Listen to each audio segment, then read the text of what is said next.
Hi everybody. I wanted to talk to you today because the subject keeps coming up about candles and fire safety. People will use different types of candles, but mainly to burn on an altar. I mainly see a lot of these and stick candles. So as you see here, this candle already came fixed with some seeds and different types of wax.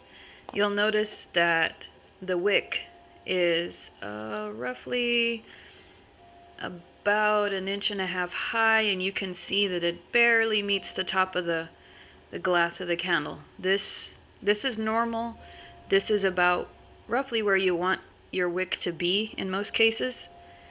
If it's any taller, it can present a problem with the burn. If it's any shorter, you'll have a shorter flame, a lesser burn. And so I know that most people want a good, steady, clean burn on their candle.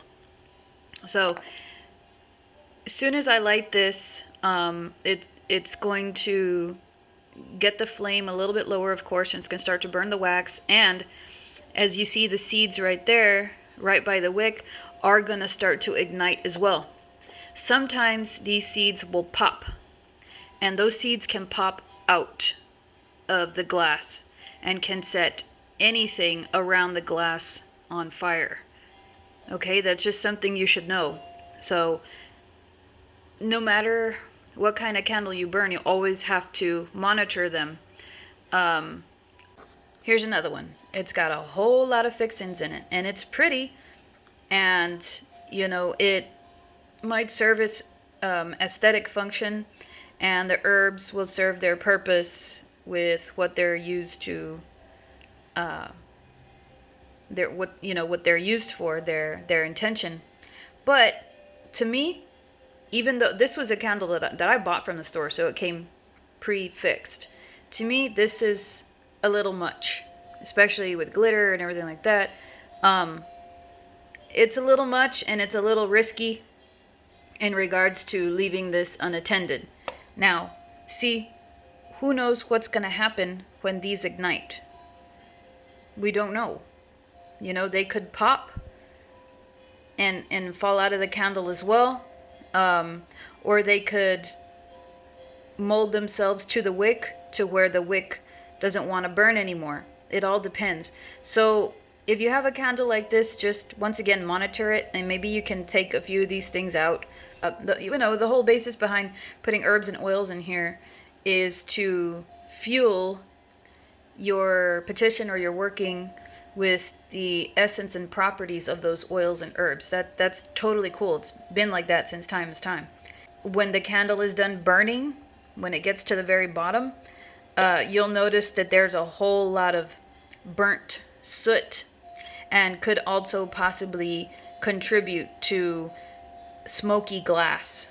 So you'll think that if you know the basics of reading candles, which I only really know the basics, a smoky glass is usually a negative sign upon first glance to a lot of people. It means there's a lot of obstacles in the way. It means that it depends on who you talk to, but it for the most part means burning away, or tending to burn away at whatever is in your environment, in your vicinity, causing you issues. So upon first glance, it looks bad, and most people will burn another one to quote unquote clear the air after that, to get a candle that burns clear after that. But an intense amount of herbs and oils can cause that smoky residue on the glass.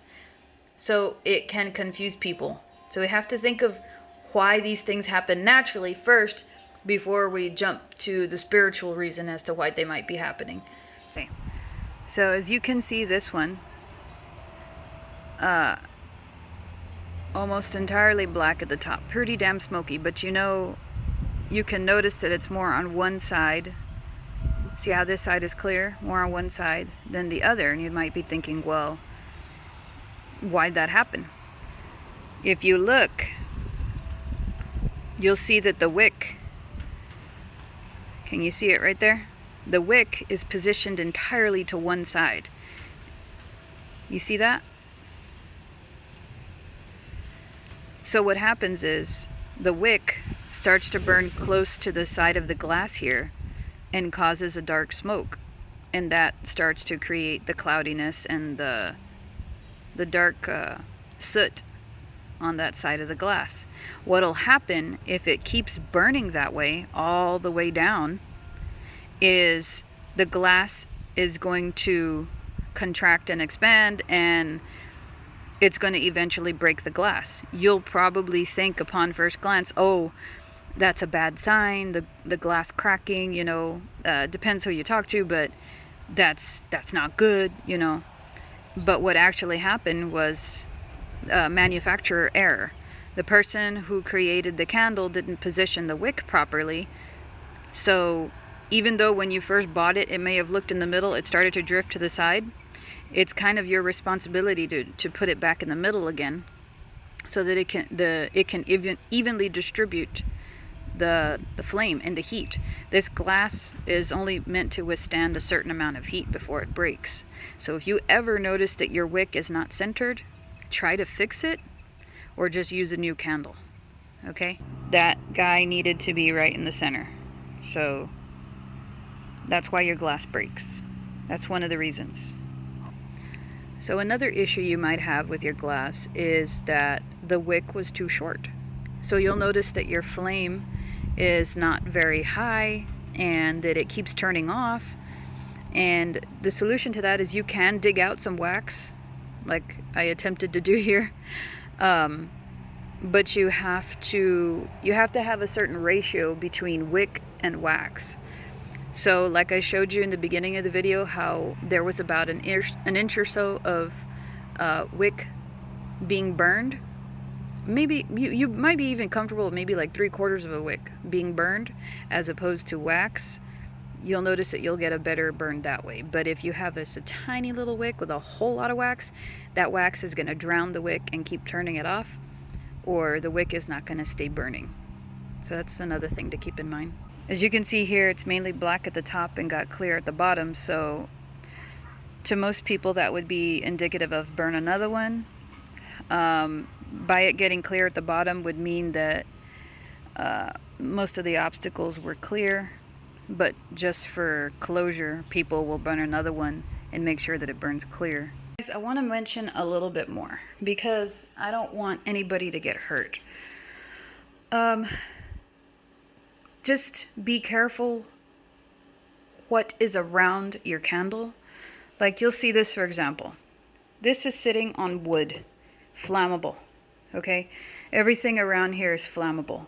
So if I'm lighting this and I leave it overnight and something pops or something flickers or the wick somehow travels to the side of the glass and cracks, all of this is going to be in flames. All of it. Okay? And I can cuss and moan at the spirit. I can get upset, but we both know that the fault lies in myself because I know that fire burns. And I know that anything can happen and I should not have left it unattended. So some people will put it like in a bowl of water, and that's great. But sometimes even that doesn't prevent fire because things can pop off and pop out. I've actually seen candles that were put out. The flame looks like it's put out, but they reignite. That has to be something that's considered as well. You can use, don't judge me, I need to clean it off, but you can use a candle snuffer. Look at all that wax. You can use a candle snuffer to make sure that it's oxygen deprived and that the wick is completely without embers, even without smoke. You know, you can make sure that happens. If a candle is burning crazy out of control, I wouldn't go and pour like a ton of water on it. I would suffocate it, because I've done that in the past and it just made the candle burn more out of control. Because you're dealing with certain oils and you're dealing with certain chemicals in here that when water meets them, it's kind of like a grease fire. It's just going to make it worse. So you need to cover them. And of course, in the spur of the moment, you're not thinking properly. You think water, you think fire puts out water, puts out fire, and you're not thinking. So rather than having to address all that, just avoid it. I know that a lot of you think that, she's going to protect you. And that's great. I'm glad that you have that much faith, and that's a beautiful thing. But, I mean, come on. We're living in 2020. To leave a candle burning is risky. There have been many people that have been on the bad end of that being their thought process, and next thing you know, their entire altar is in flames. So just be careful. As a respect to yourself, as a respect to your home, as a respect to her, be safe. So another subject I want to bring up is, why do they leave the candles on? Now, I can only speculate and I can only guess, but since the dawn of when she came to public, since the dawn of when she came into people's lives as Santa Muerte herself, one of her main symbols was like a lantern or a light, and it's not discussed all too much. But one of the main reasons they leave light on, and this is gnosis, this is personal gnosis, and through speaking with other people, is leaving light on to protect you from the dark.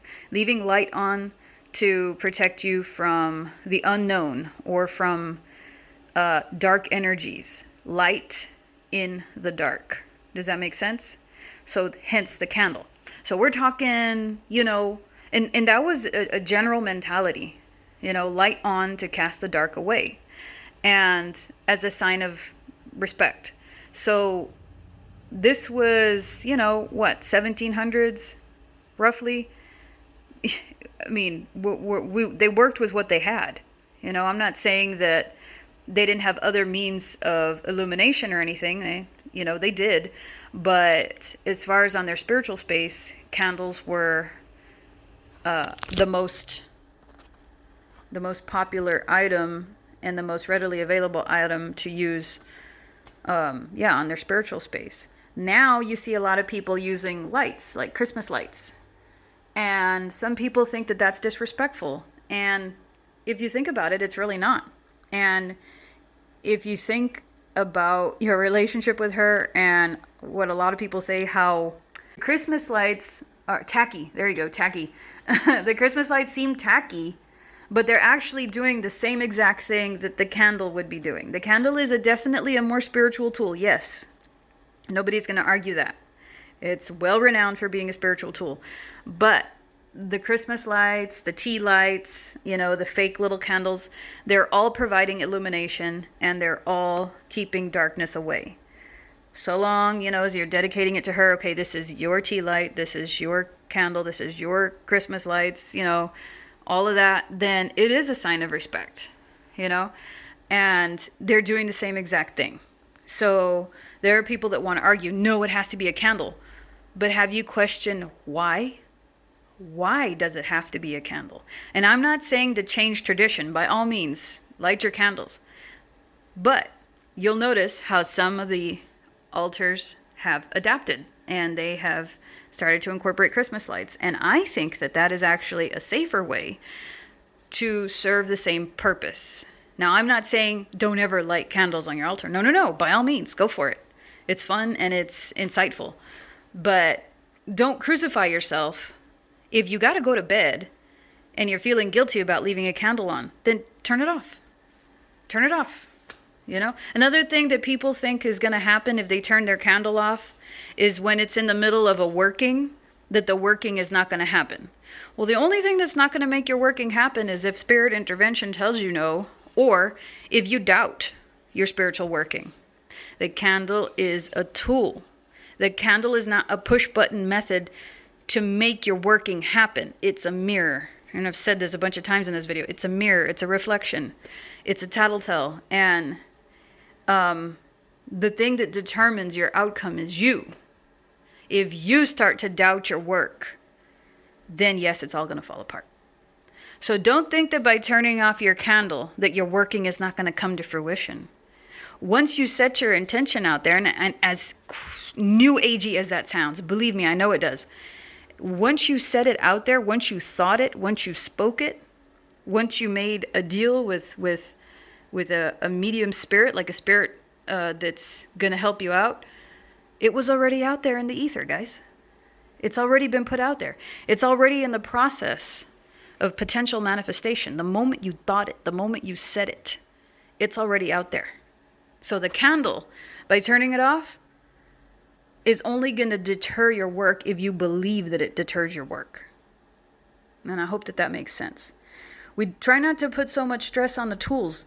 They are to help us understand, and they're to help us gain insight, and they're even like divinatory, how do you say? Divination tools.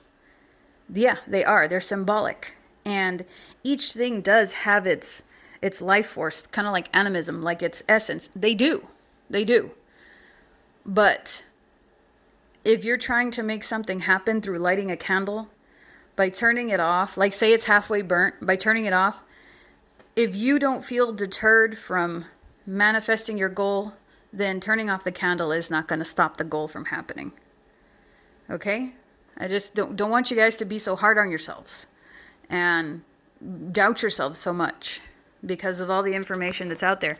It's out there for a reason, and people are adamant on these things for a reason, and that's fine. Let them do their thing.